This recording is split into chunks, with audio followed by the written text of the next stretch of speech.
ना बजाई ताली, आज की रात जिसने ना बजाई ताली, उसकी तो झोली रह जाएगी खाली खाली।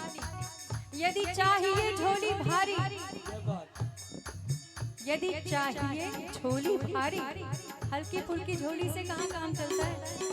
यदि चाहिए झोली भारी तो बजाइए जोरदार ताली। ताली। कैसे? 1 2 3 4।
सबसे अनोखा भक्त वो कुर्सी पे लेट के, क्या बात है, आराम का मामला है भाई।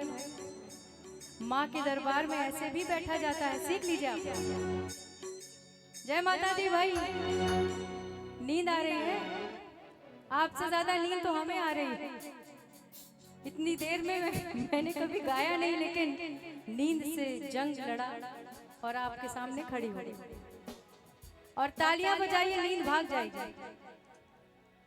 लेके लेके ओ लेके ललकी चुनरिया आ गई, ओ लेके ललकी चुनरिया आ गई नी, आ गई नी माई आ गई, आ गई नी माई आ गई नी। ओ लेके लेके लेके ललकी चुनरिया आ गई, ओ लेके ललकी चुनरिया आ गई नी, ललकी चुनरिया ललकी चुनरिया ललकी चुनरिया ललकी चुनरिया आ गई नी माई आ गई नी, माई आ गई। लेके ललकी चुनरिया